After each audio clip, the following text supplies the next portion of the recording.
Hey everyone, thanks for joining me today. I was out here moving these Fire Light Tidbit, taking these out of their containers, and I thought about it and I thought, wow, I need to bring you along with me because this may be something that you are needing to do. This is going into the third year that these Fire Light Tidbit have been in these containers, and while I think they could stay in here for a couple more years, I'm actually ready to move them to the back flower bed that I am renovating.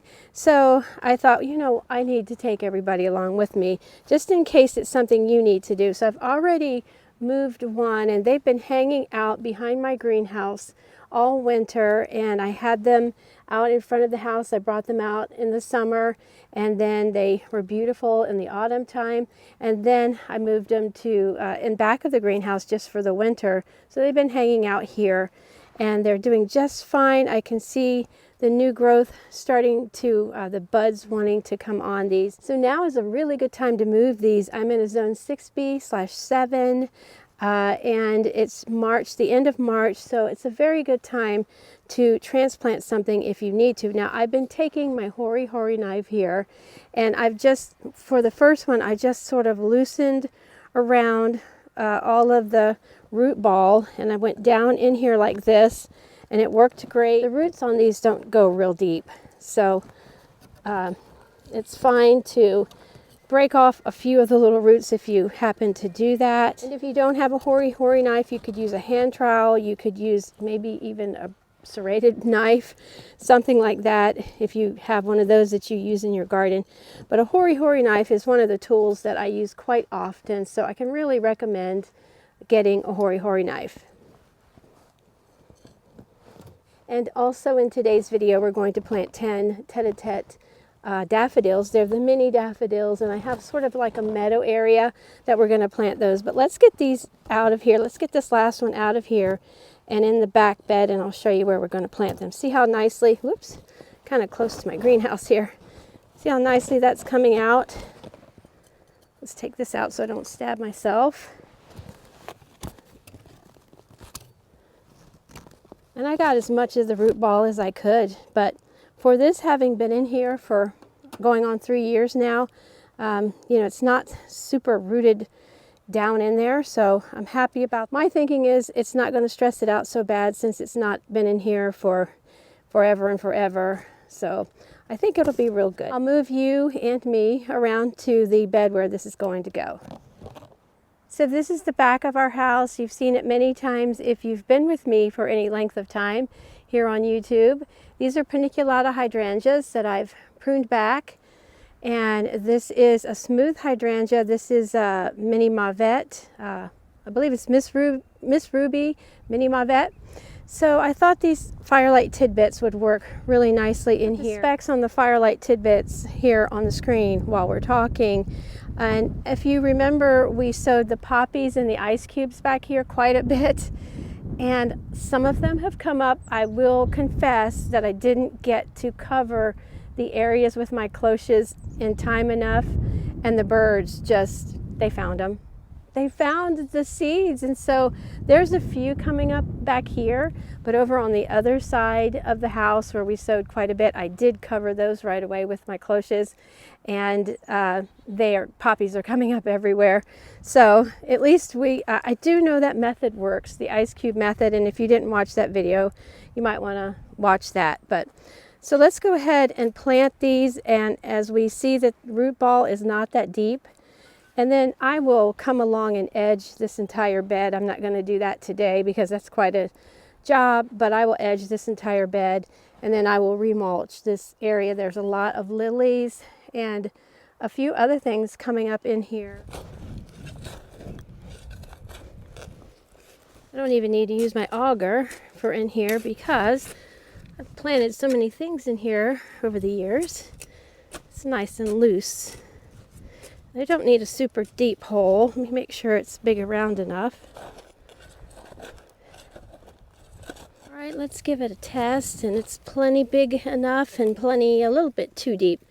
I don't like to plant, I like to let them sit up just a little bit so that the water can run off and everything. I don't want to plant this And I've already broken off a limb. Oh, boo-hoo. It'll be fine though. I'll cut that off. So I want to leave it sitting up just a little bit out of the soil here. So I'm going to put a little bit more soil in the planting hole. That looks pretty good. I'm going to put some biotone starter fertilizer. That'll help the roots get developed. I just put a handful, kind of mix it around, maybe a handful and a half since. So I want to make sure I'm not too close to the, because I am going to edge here. I think that looks pretty good. Oh, there's a grub. Ugh, squish him. Yeah, get rid of that.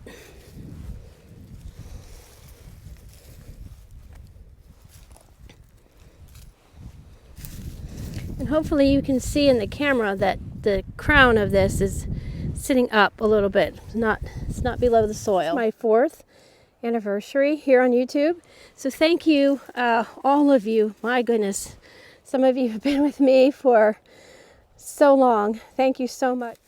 And another thing I will do, because this is fresh dirt and I have a lot of the Espoma rose tone smell back here. You know what that smells like if you've ever used it. Any kind of the Espoma slow release fertilizers have a strong, strong smell. So because this is fresh dirt and because of that, I will spray Repels All, just so the little guys that love to dig, the skunks, the possums, they love to dig, won't come and dig these newly planted shrubs up. I think this is the first one I dug. It is, yeah, and it came out with a little bit bigger of a root ball. So I'm trying to keep that all intact. And so I feel like I've given it plenty of space. Those lilies have plenty of space. And we'll put this one right there. Because these, as you saw in the specs, don't get real huge.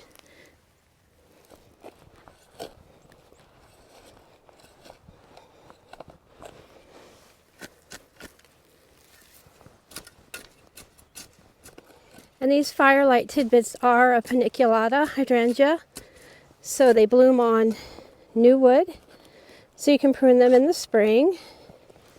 And they will be very happy back here with the amount of sun that they will be getting. All right. Yeah, that looks great. A little bit of biotone starter fertilizer here. And after we get done planting, we will water them in real well.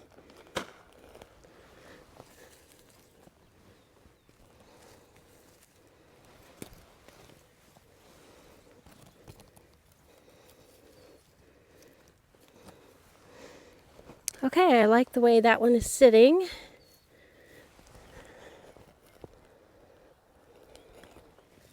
Oh, a nice earthworm. Yay! Get down in there. Do your thing. So happy when I see them. Grubs, not so much.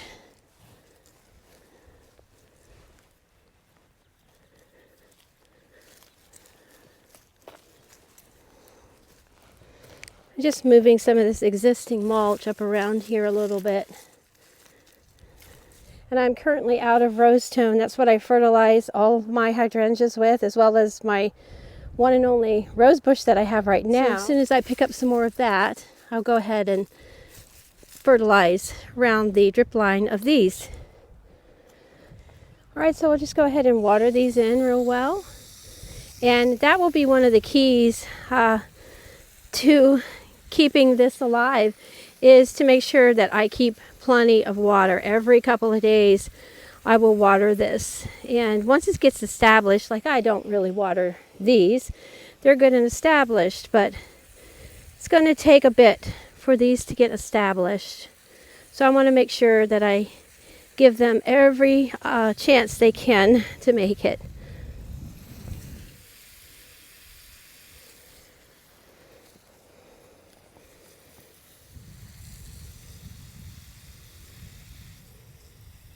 So let's go ahead and plant these Tete A Tete daffodils. I love them so much. So as you can see, there are already some mini daffodils planted here. There was about 5 here, and I don't actually remember planting them, but they came up this spring, as they have for the last several springs.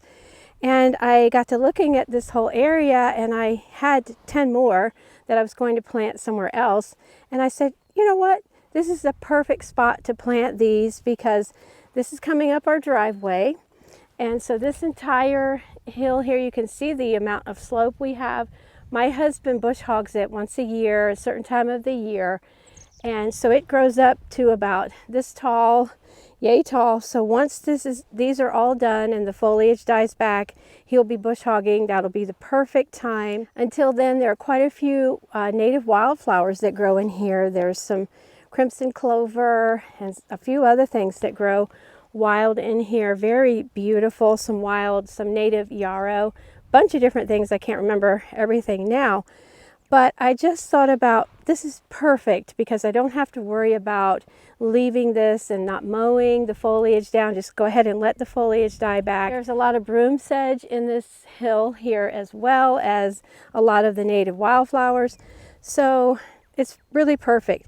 Now I have 10 more of the Tete A Tete that we'll be planting for this year. I'm going to hold myself back. I'd love to add 10 or 20, maybe 30 each year. I don't know. I could never cover this entire hill, I'm sure. But I just thought it would be so pretty to have a nice swath of these as you're coming up the driveway in the spring. As far as digging the holes, I'm using my DeWalt 20-volt drill with the 3-inch in diameter by 24-inch in length. And this is a perfect size for these little cans of the Tete A Tetes. You can see here the size of these. So it's a perfect size, and it's pretty much wherever I can get a hole in here, because there's vines everywhere. So I just basically put in as many holes as I can get, and no rhyme or reason. So let's go ahead and dig some of these holes. One of the things that I've found when you're using the augers, with me at least, the vines it's vines that really kind of want to jerk it around for me, not so much rocks, because when it hits a rock it sort of goes around it. But if there's vines or roots underneath the ground, then that's what sort of makes it want to go like this. And I've kind of learned over the years to just stop it when it does that, because I don't want to harm my wrist. See, I can feel it wanting to do that now. So I'm just going to ease a little bit. But as I said, see how it's wanting to turn? So I'm going to reverse it, back it out of there, and I'm going to move. It's not worth the risk.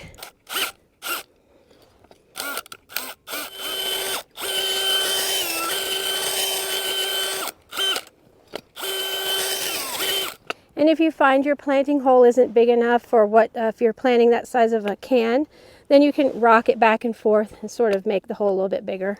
Definitely dealing with a lot of vines here. Make sure we have the right planting depth. These are just like 4 inches, so we just plant them at that depth. And I'm not using any biotone starter fertilizer. You can. The reason I'm not is just it's another smell for something to dig. So I definitely keep this area sprayed with Repels All, and that, or you can use cayenne pepper if you don't have Repels All. I've used that and sprinkle it around, and that's a good deterrent. So you can see here the roots when you take it out of the can. Those are the bulbs. The bulbs are in there. And then perfect, just plop it right down in there. That's perfect. I can see where something's been sort of wanting to dig here. Yep.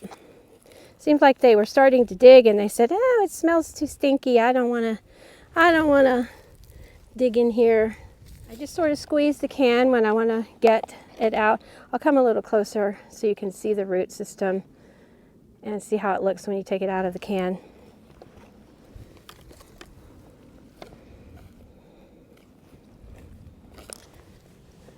When you're planting daffodils, I mean, they're really not that fussy.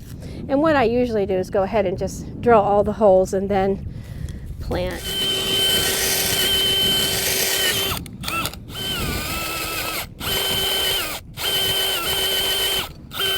as spacing, some of them I have planted pretty close together. I'm sure the tag says, you know, the bulbs will multiply over the years, but I just space them kind of where I want them.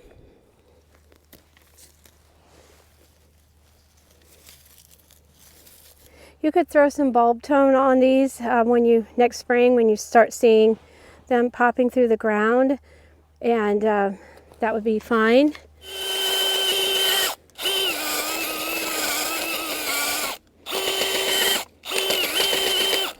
And also when you're digging with an auger, you want to be mindful of any electrical lines.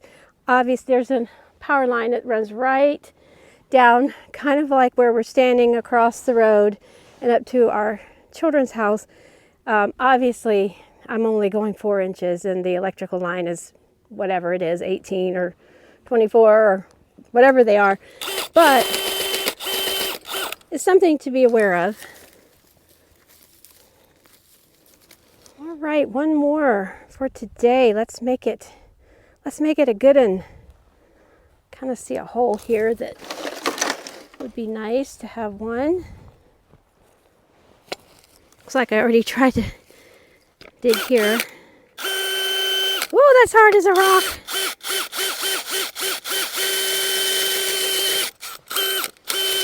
Much better.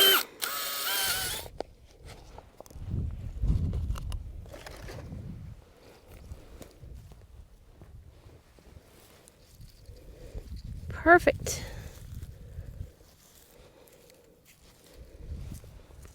Now we'll water these in and we'll spray with Repels All and we will be done.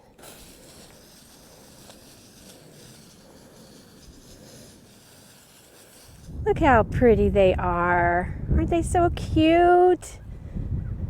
Isn't that just, I don't know, just so fun to have a little meadow of, this isn't a meadow by any means. So, all right, so I shook up the Repels All. Ooh, hope that didn't make you dizzy. And I'm just spraying everywhere. And the water we just watered in with won't hurt anything. And the Repels All doesn't hurt whatever you're spraying. You don't necessarily want to spray it on your food crops. I think it even says not to do that. I'm not sure. My granddaughter told me it says not to do that. But you can spray. So I'm just dousing everything really good. And as I said, if I didn't have Repels All, I would be sprinkling cayenne pepper out here. And you can see here, there's some in a perennial bed there. I haven't touched my perennial beds yet. Have you touched yours? Whoops, there's my tripod. See how I hold down my tripod? Anyway, I have not touched my perennial beds yet. But that's okay. We still have time. So I will get in here. It's one of the next things I need to do. That's a pretty little display of daffodils. I do not remember which ones they are, but they are very pretty. And then there's some more coming around that. That is a flowering plum. I'll show you that really soon. It's one of the first flowering trees in the spring. It's so pretty. But look at these, how pretty these are. Isn't that pretty?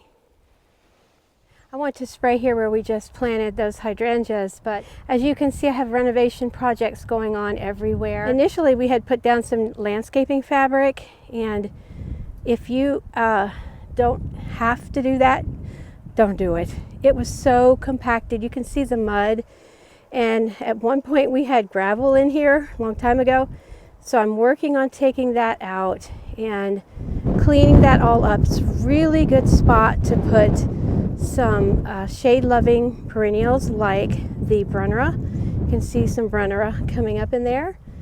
And so I'm going to sort of renovate, redo, remake this little area. So let's go ahead. You can see the cloches there. Some of them covering poppies. That one's covering an allium. And there's some boys and girls. All right, let's go ahead. Don't get distracted. And let's spray. We're just spraying the Repels all around in here. And keeping something from digging. I have several more spring containers that I want to plant up with some pansies and violas and some ranunculus, different things like that. So I'll show you those. I'll take you on a tour of where I planted some hellebores and made a new flower bed in the front. It turned out so great, and the hyacinths are just gorgeous, so I need to get you on a tour while they're still in their prime. I hope your spring is going well, that you're starting to enjoy your gardens, and I really, really appreciate you being here with me today. Until next time, friends, we'll see you. Happy gardening. Bye.